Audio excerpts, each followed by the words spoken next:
Walking alone, the streets are empty. The only thing I can see is my own silhouette. I'm getting stronger, step by step. The clock is ticking, but there's no time for me. Di Telomoyo, di kejuaraan Telomoyo yang kelima kemarin, ada salah satu jarak yang tugas pertandingan yang ditempuh itu sampai 135 km.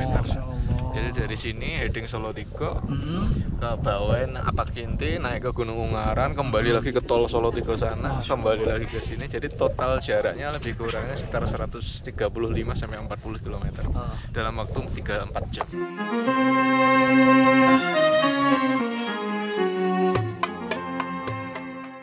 Assalamualaikum warahmatullahi wabarakatuh. Saat ini saya bersama dengan tim Gantole dari Jawa Tengah.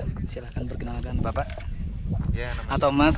Saya Sustio Kostik dari pengurus Gantole Jawa Tengah. Untuk para pemirsa, kita akan bincang-bincang seputar Gantole, olahraga dirgantara yang sangat familiar, bahkan di tempat ini juga nih diadakan Gantole event-event internasional ya, berapa kali?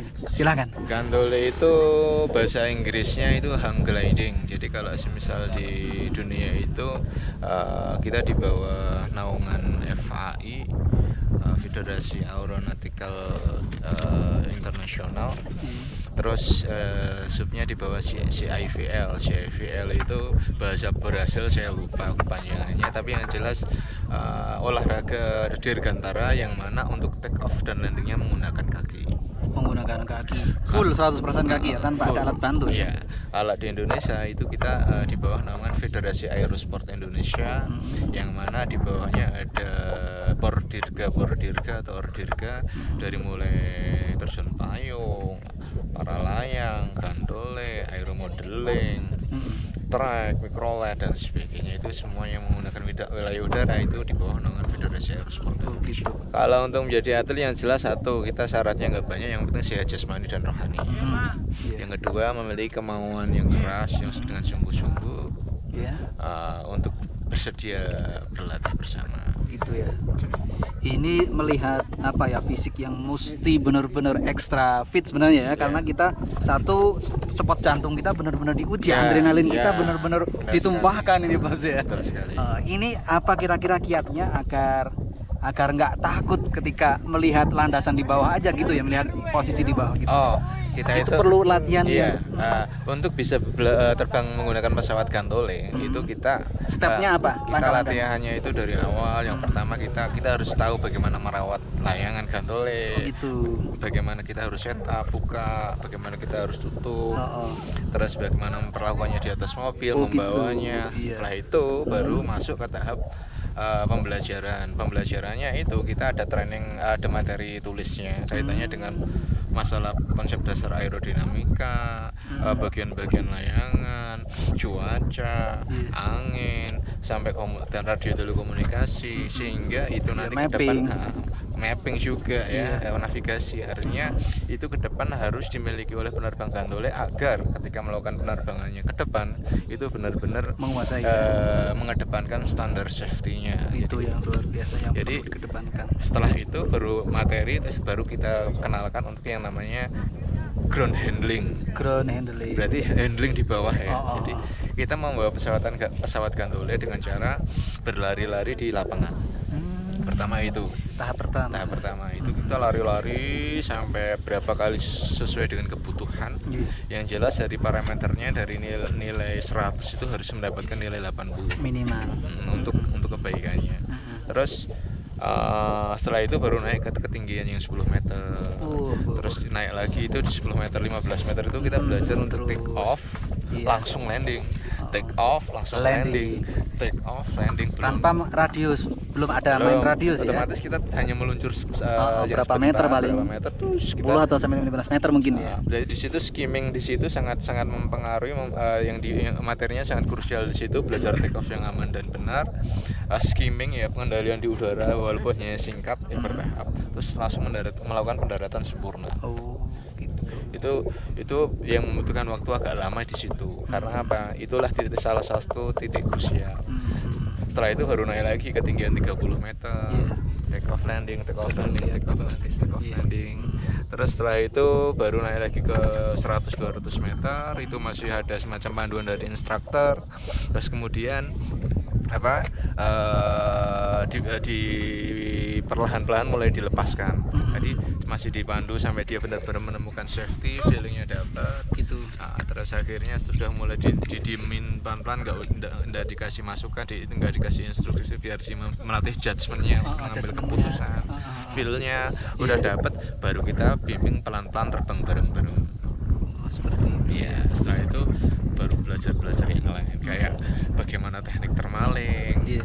Teknik termaling itu teknik bagaimana kita menaikkan ketinggian dengan memanfaatkan panas bumi yang naik ke atas. Gitu ya. Jadi karena benar-benar manual ya, di situ nggak ada kita sistem. tanpa mesin, tapi di sini di Telomoyo, di kejuaraan Telomoyo yang kelima kemarin ada salah satu jarak yang tugas pertandingan yang ditempuh itu sampai 135 km. Jadi dari sini heading Solo 3 ke Bawen, Apakinti, naik ke Gunung Ungaran, kembali lagi ke tol Solo 3 sana, kembali lagi ke sini. Jadi total jaraknya lebih kurangnya sekitar 135 sampai 40 km dalam waktu 3-4 jam. Kita ada standar medisnya, standar security-nya, standar safety-nya. Yang jelas ketika waktu melakukan penerbangan kita melakukan, sebelumnya kita ada semacam medical check up. Kondisi kesehatannya bagaimana, apakah dia sehat atau enggak. Setelah itu kondisi fisiknya bagaimana, cukup tidur atau enggak, ada cedera enggak itu. Kalau misal kurang enak badan, enggak usah terbang. Tidak diperbolehkan terbang, karena apa? Itu akan meresikokan diri kita sendiri. Luar biasa sekali. Prinsipnya lebih baik kita tidak terbang hari ini daripada ke depan kita tidak terbang karena celaka. Karena segala bentuk olahraga dirgantara itu prinsipnya safety first. Ya, keamanan yang pertama. Kita nggak perlu aku memaksa, nggak perlu. Jadi yang penting kita safety. Kalau misal cuacanya mendukung, kondisi prima, baru kita keluarkan kemampuan optimal. Bagi Cip sendiri nih, ini yang paling favorit landasan kita untuk take off-nya dari mana? Ini kah di Telomoyo? Di Telomoyo, Mencak Telomoyo guys ini.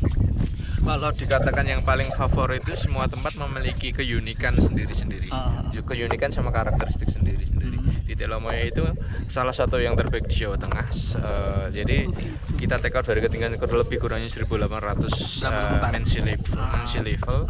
Terus setelah itu kita otomatis sudah tinggi, kita bisa eksplor daya jelajahnya, kemungkinan kita untuk menempuh jarak yang lebih jauh. Gitu. Oke, selanjutnya suka dan dukanya, pahit dan manisnya di Gantole ini apa ya kira-kira? Kalau pahit dan manisnya itu, pahitnya itu ya tergantung persepsi kita mensikapinya ya. Kayak gini cuaca ya. Ini katakanlah kurang ideal untuk melakukan penerbangan, itu ya kita syukuri. Gitu. Udah nyampe sini. Alhamdulillah. Tadabur alamnya kita. Tadabur alam, kita berwisata, kita ngopi. Sambil Ya. berbincang-bincang. Kapan lagi bisa ngopi di tempat dingin di puncak nih guys? Jadi harus banyak kita berhati luas ya, berhati seluas samudra, legowo gitu loh kalau bahasa Jawanya. Artinya kadang kita karena kita bermain dengan alam, yang mana alam itu bukan kuasa dan kendali kita. Kita harus bersinergi apapun yang dihadapkan di alam. Tapi tetap satu, dengan pedoman safety first. Kita harus benar-benar mengutamakan keselamatan dan keamanan. Oke, kira-kira ada ini nggak channel khusus yang membahas masalah Gantole yang Cip tahu lah ya? Ada apa, coba sebutkan? Kalau channel Gantole itu sebenarnya kalau website itu kita di bawah, masih ada website Federasi Eurosport Indonesia, cuma di bawahnya juga ada pembahasan secara umum ya tentang kegiatan olahraga dirgantara. Event. Cuma untuk beberapa tahun belakangan ini teman-teman lebih intens di Facebook kaitannya dengan media sosial untuk saling sharing, komunikasi sesama penggiat bagi ilmu. Atau yang sekedar hobi melihat penonton ya. Iya, seperti saya ini sangat suka sekali kalau melihat penerbangan olahraga dirgantara. Ada beberapa teman-teman yang juga punya channel pribadi untuk masalah kegiatannya.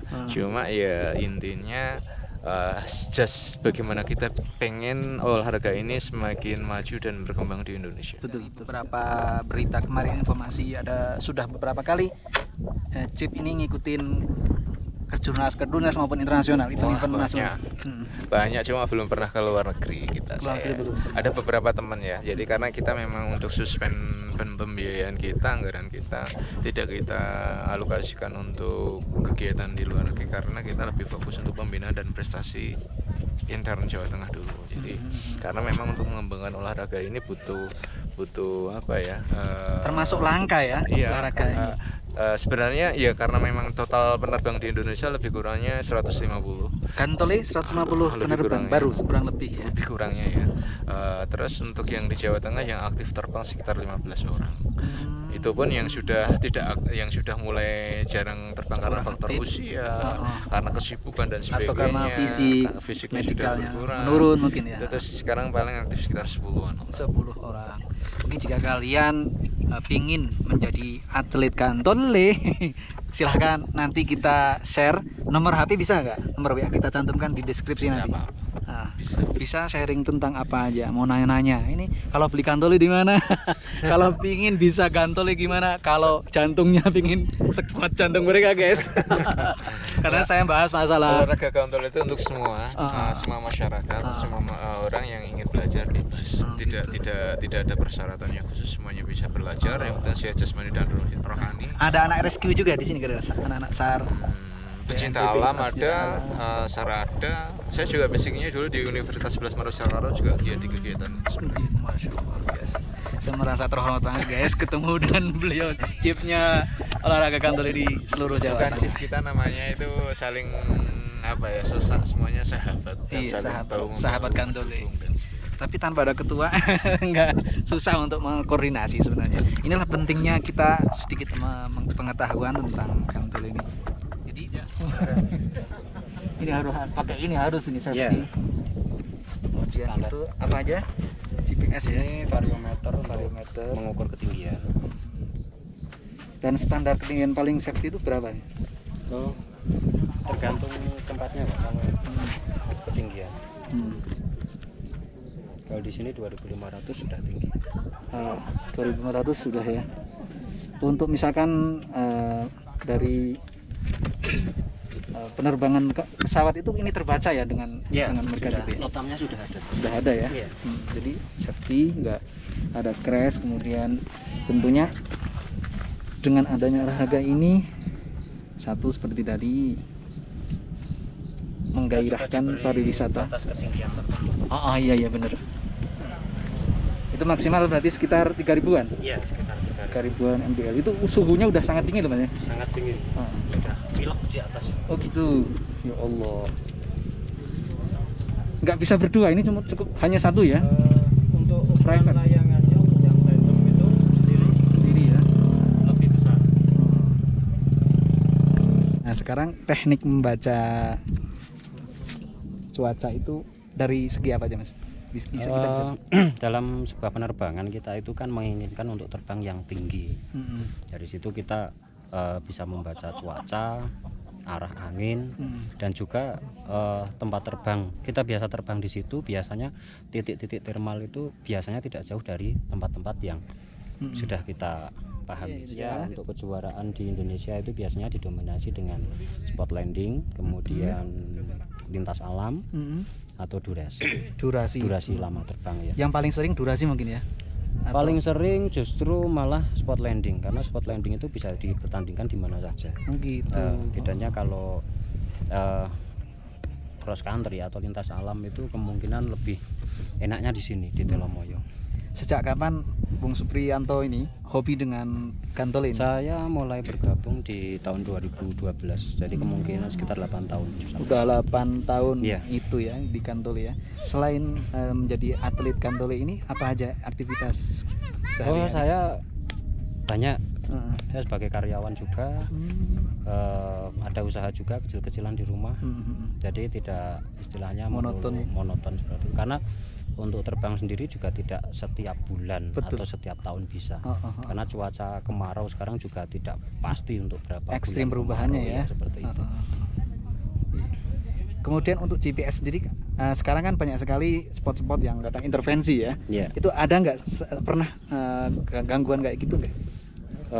Kita selalu pakai backup ya. Jadi kalau kejuaraan lintas alam itu kan kita pakai GPS. Nah, terkadang GPS itu juga ngeblank istilahnya, atau bisa juga baterai habis atau apa, kendala di tengah perjalanan. Nah, kalau kita sudah menyelesaikan tugas kemudian GPS-nya itu bermasalah di tengah jalan, pasnya itu sangat rugi sekali. Betul.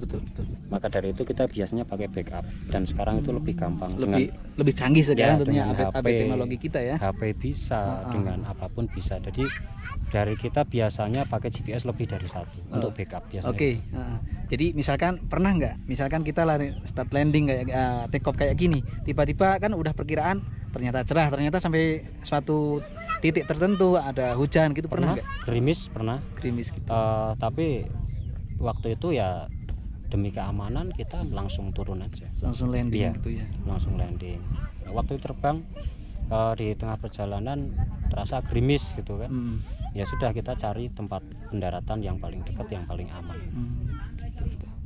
Ada dari pengalaman selama ini dengan baik dari Jawa Tengah sendiri atau rombongan-rombongan lain gitu ya, dari tim-tim lain ini mengalami sedikit kendala, misalkan landing nggak tepat sasaran, nggak tepat objek? Itu sering seperti itu. Namanya juga ini risiko di penerbangan ya. Iya, namanya kita terbang, kita punya target tertentu, olahraga ekstrim, kemudian dari sana bom out atau cuaca tidak mendukung, kita tetap harus cari alternatif landing terdekat, teraman, yang paling penting.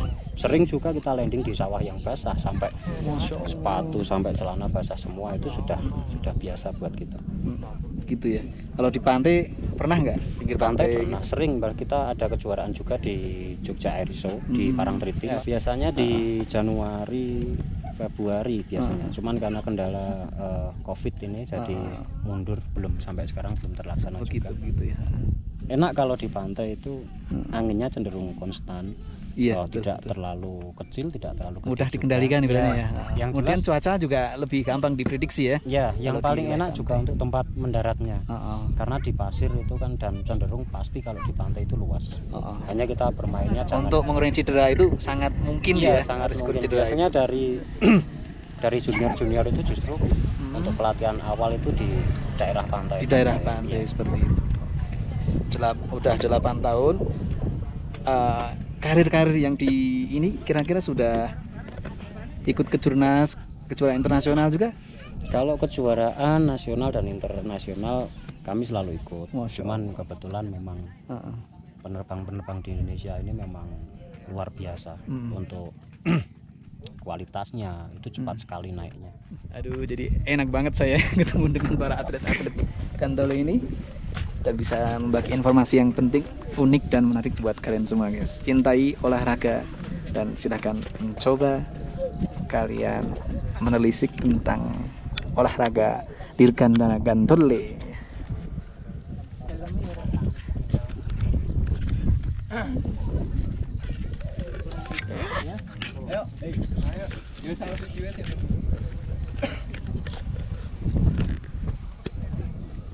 Bismillahirrahmanirrahim. Marilah kita awali latihan hari ini dengan berdoa. Semoga Allah memberikan keselamatan kepada kita, yang bagus, diberikan penerbangan yang bagus, mulai dari take off, terbang sampai kita landing, dan semoga Allah memberikan bimbingan dan kemudahan kepada kita, sehingga kita mampu meningkatkan kemampuan sekolah kita yang ke depan akan membawa kita untuk bisa membawa nama penjara tingkat regional, nasional maupun internasional.